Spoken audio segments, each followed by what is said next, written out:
What's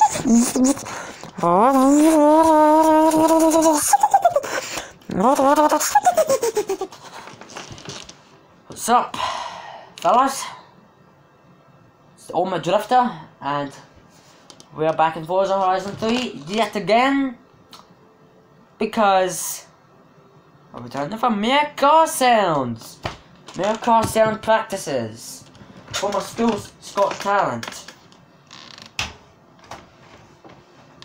Okay, I'm not sure if it's actually going to be happening, but I've got a feeling it might. It hasn't been announced, but I've got a feeling it might. So when we last left off with this Toyota GT86. It's a great car. Seriously, it really is. It's absolute pure JDM.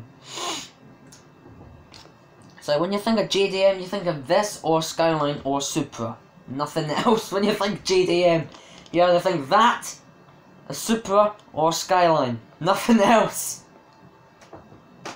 But yeah, we just done that, and we didn't recreate this truck, yeah, but we took a brief moment to remember the old Top Gear with Jeremy Clarkson, Richard Hammond, and James May, the Top Gear Polar Special. I recommend you watch it, it's quite funny. They'll try to take that up to the North Pole and see which is faster to get to the North Pole. A truck, or a team of dogs in a sleigh. Check it out. I'm not gonna give you any spoilers or anything like that. I recommend you check it out. It is good. But I once said that Top Gear, they used this exact truck. I'm not sure if this was the exact truck that James May and Jeremy Clarkson drove to the North Pole, or if it was the one that part of the film crew were using. I'm not sure. I'm pretty sure I've got a feeling that this was the one that Clarkson and May drove, because the one that the film crew drove, if this was the one that the film crew drove, then it would have came, and upgrades would have came with other upgrades that James May had done to this truck when he was trying to go up a volcano and get a real close-up look and bring back home a new piece of planet Earth. But I believe this is the one that James May and Jeremy Clarkson drove to the North Pole. So let's now recreate this, the Toyota Supra RZ with a 2JZ engine. And this was Paul Walker's Supra. This was Paul Walker's Skyline here. Not Skyline, the Supra. Where did I get Skyline from? No idea, it's probably because I'm a Skyline. That Skyline is probably my favourite JDM car of all time. But anyway, this was Paul Walker's car. Well, it was meant to be. Well, I'm gonna say something spoilerish here. So if you haven't seen the first Fast and Furious film, if you haven't seen the first Fast and Furious film, then don't watch this bit here. But basically, that Paul Walker was in his, well, Brian O'Connor was in his Eclipse, yeah? He tries to race Dominic Toretto, yeah?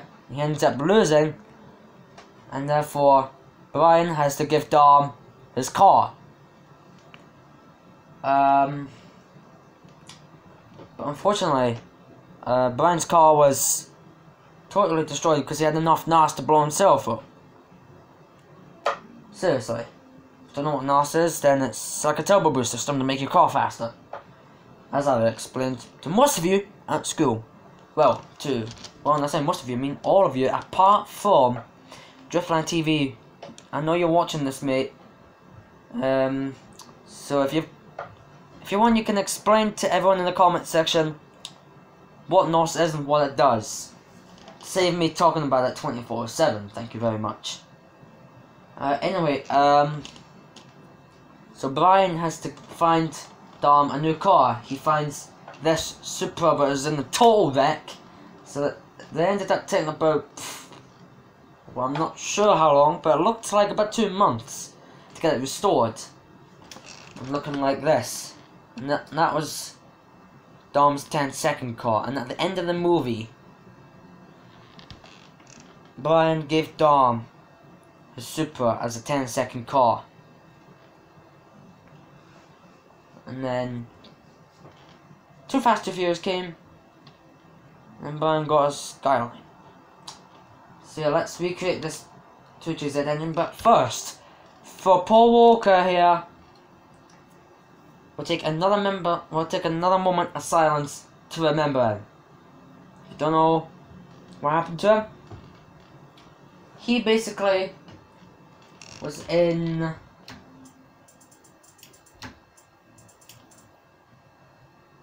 what is it? This Porsche Carrera GT came, well, not really speeding at a corner. He came out like 190 miles an hour. He was braking, but he didn't brake hard enough, I think. And he spun out he spun off violently, out of control, off the road, hit a few trees, hit a few signposts and lampposts, and eventually came to a complete stop. But then the car caught fire, and then he was burnt alive. But Hammond almost fell in the same situation in the Rimac Mark 1 on the Grand Tour. If you watched the first episode of the second series of the Grand Tour, you know what I'm on about here, but if you haven't, check it out. Either on Amazon or on Kodi. But basically Hammond was in the Rimac Mark 1 at the end of a hill climb course in Switzerland. And then he was braking, but he didn't brake hard enough. And that's why he ended up flying down the hill and ended up catching fire. But he managed to escape just before the whole car burst into flames. So if Hammond could do that, how come Paul Walker couldn't do that? Oh, and by the way, that after Paul Walker's death, after the car literally set fire in flames, there are rumours saying that Paul Walker's still alive. There were silhouettes of what looked like a ghost or something. And even hints from Fast 8. But then again, that's something that everyone doesn't get, and that is Paul Walker has a twin brother named Cody Walker. And that could be why it's causing so much confusion. But anyway, enough of the chat. Let's remember Paul. Starting now.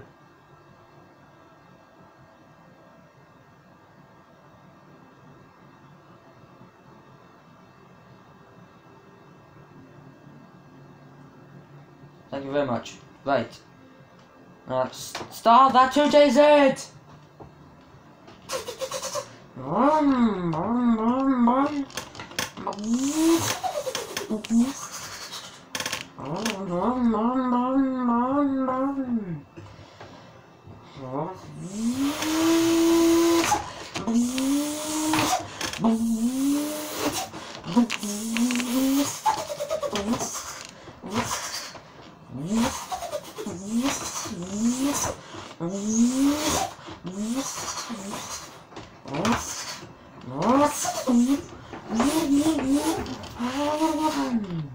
Right, let's recreate that ending scene.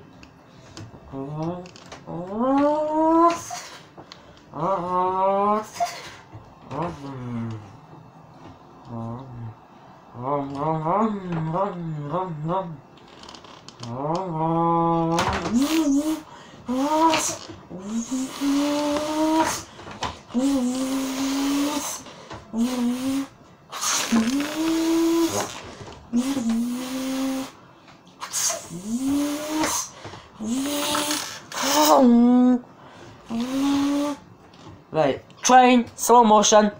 Do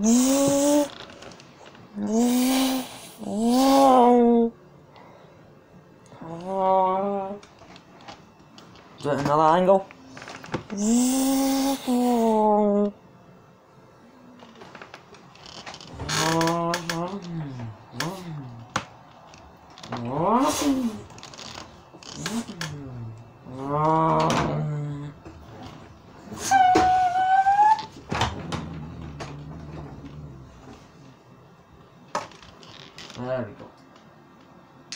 Now we've only got one more car to go, and that is this. It says it's a Viper GTS, but it's actually a Dodge Viper with a 5.8 litre V10, something like that. I haven't actually tried to recreate this car. Well, I have tried, but let's actually see if we can do it for real.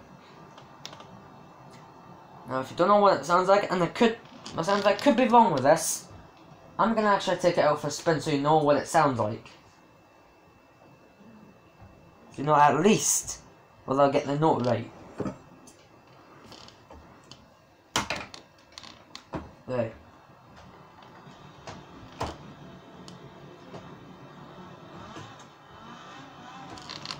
Actually, I want to turn my volume up a bit. Hopefully you can hear that engine. Come on, Viper, move.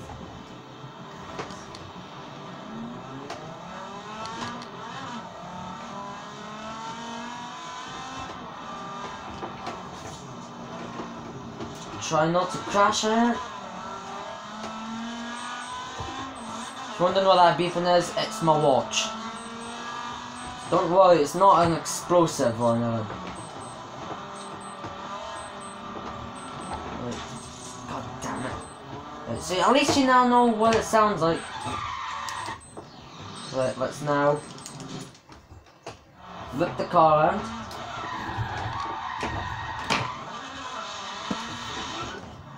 And then head back.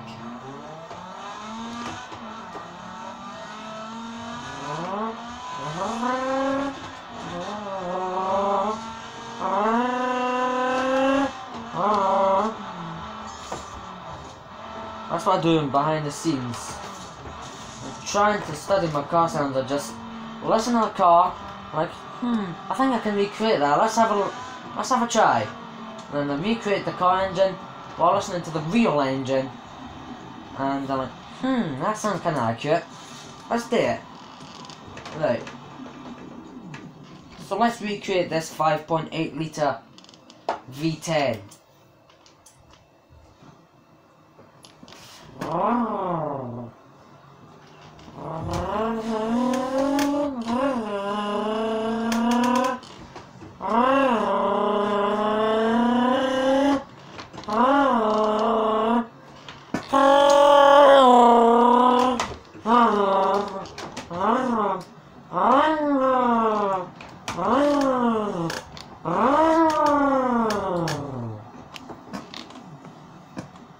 And there you have it.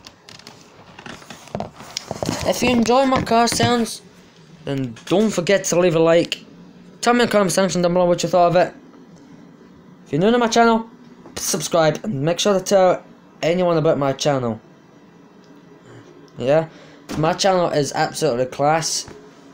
It's not the best, but